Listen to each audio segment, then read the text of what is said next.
In the previous parts, we took a look at the editors that you will use most often.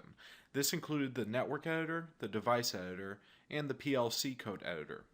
We also had a side discussion about how code is structured in Siemens PLCs.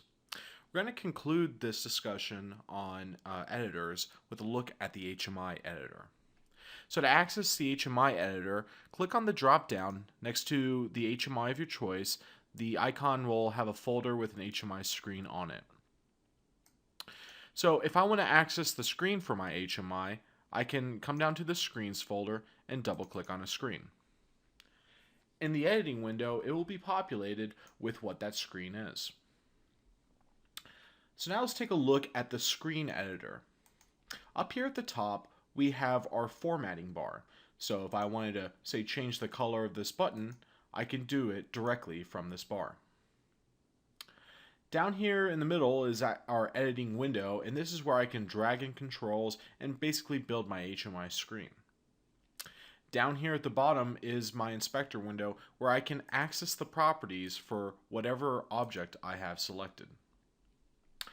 Over here on the right is my Toolbox task card, and this is where I can drag in control elements and objects to build my HMI screen. In order to demonstrate how to use the HMI Screen Editor, I'm going to go ahead and create a new screen. I can do that by pressing Add New Screen under my Screens folder. When I do that, it gives me a screen with the name of Screen 1 and takes me to its editor. I'm going to go ahead and rename this by right-clicking and selecting Rename, and I'm going to give it the name of Test Screen. You might notice that one of these screens has a little green triangle on it. That indicates that that is our starting screen. So when the HMI boots up, it will land on this screen called Conveyor. In order to get to my new screen, I have to provide some navigation to it. To do that, I can single click on my test screen and drag it over to my HMI. This will create a button that will allow users to now access my new screen. I can double click on my test screen and add the conveyor button over here so they can get back. And now that I have a screen built with some way to navigate to it, I can begin editing my screen. To do so, I'm going to make use of the toolbox here on the right. At the top, we have our basic objects. These objects are meant for visualization purposes only. So I have lines, shapes, labels, and pictures that I can choose from. So if I want to add a rectangle to my screen, I can single click on it and draw out the shape on my screen. If I want to add a label, I can drag over my label and give it a name. To change the formatting for these objects, I can click on the object and then adjust its appearance settings down here in the inspector window, or I can make use of the formatting bar at the top. In the next section of the toolbox, I have my elements. The elements are used to interact with my PLC tags. This is where I can view my PLC tags or I can write to them. For instance, if I brought a gauge into my screen, I can use this to visualize, say, the speed of a motor. Or I can use a button to set or reset a bit. The next section of my toolbox are my controls. My controls are more complex elements that allow me to do a whole host of things. For instance, I can trend a PLC tag over time. I can embed an HTML browser into my HMI screen. I can embed a media player so I can watch videos directly from my HMI, or I can add in a camera so I can get the live stream of an Ethernet-based camera directly on my HMI. And below my controls group, I have graphics. I can use graphics to add in pictures and symbols onto my HMI screen. So for instance, if I want to go add a good old American flag, I can go to my flags folder and then drag in the American flag. So despite how beautiful or patriotic my HMI screen might be, it's probably not going to be too terribly useful unless I can view and modify my PLC data. So to demonstrate that, I'm going to add an I/O field here to my rectangle. An I/O field is one of the main ways in which you can read a PLC tag and edit its value. So if I go to General here in the property list and select its type, I can choose it to be either an input, an output, or what's called an input-output. With an input-output, I can view what its current value is, and I can also click on it to edit that actual value. To assign a tag to this I/O field, all I need to do is click on these ellipses here next to tag, scroll up to the PLC of my choice, and either pick something from a data block or from my PLC tags. Now you can see that this I/O field is assigned to mydb.mydint. A nice feature within TIA Portal is I can view my HMI screen and my PLC code at the same time. So if I go to my PLC code and then select split screen mode, what I can do is I can find a PLC tag of my choice and drag it over. That's another way that I can bring a tag into my HMI. Now, this feature will only work with the M, I, and Q type tags. I can also add in multiple ones at a time. If I try to do this with a tag that's assigned to a data block, you'll notice that I can't drop it in. In order to do that, I can go over to where my DB is, and I can drag it over from the details view. You may have noticed that my I/O fields aren't really lining up properly. So within the editor, when I drag an element around, it can snap to the grid.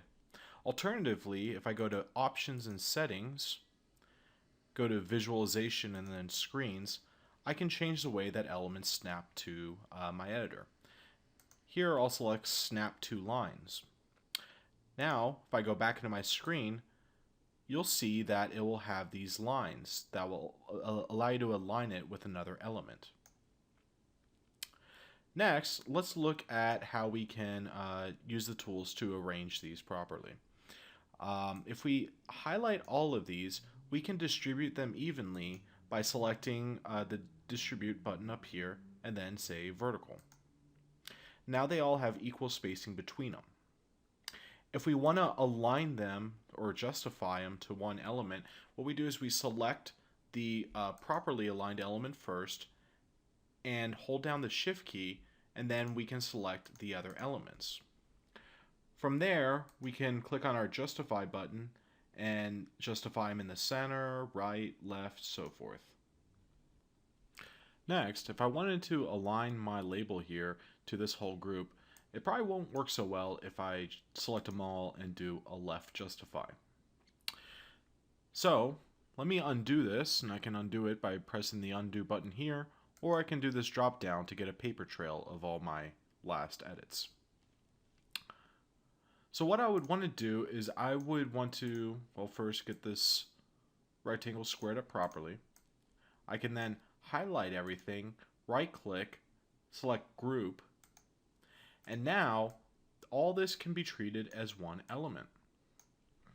So to align this with the My Data label, I can click on My Data, because that's what I want to align it to, press Shift, and click on this whole group. Now, if I press the left justify button, you'll see that everything falls in order the way I want it. Next, let's talk about events. An event is an action that you want the HMI or PLC to perform based on the input from the user. So for example, if I click on my conveyor button here, open up my inspector window, and go to events, I can see here highlighted that I have an event occurring. If someone clicks on that button, then it will activate the screen named conveyor. If I want this button to activate a different screen, I can go over here to screen name and select another screen. If I wanted to choose a different function to use or add an additional one, I can go to the drop down and then find the function of my choice. So let's say I wanted to add an event to this button, and when I press this button I want it to set a bit, and when I release it I want to reset a bit. To do that, I can click on the button, and here in my Events tab I'll click on Press, and then where it says add function, I'll type in set bit. Next, I can find a bit from my PLC program. And again, you can look through your data blocks or through your PLC tags to find the appropriate bit. Here, I'll select my DB and then select my bit and drag it over. Next, when I release the button, I want to turn that bit off. So for my function, I'll say reset bit. And again, I'll drag my bit over. Now when I hold it down, it will remain true, and when I release the button, it will turn false. Finally, let's take a look at animations. If I press this button down, it will turn on my bit. Maybe to indicate that, I would want to change this button's color to reflect that my bit is changing. To do that, I can go to my Animations tab, and here I can select a display appearance. So I'll click on this button for Dynamize Colors and Flashing. Next, I'll bring in the tag myBit so it knows to change whenever my bit changes. And I'll add two new animations.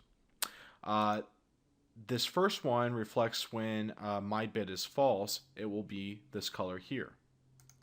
When my bit is true, let's go ahead and make it turn green.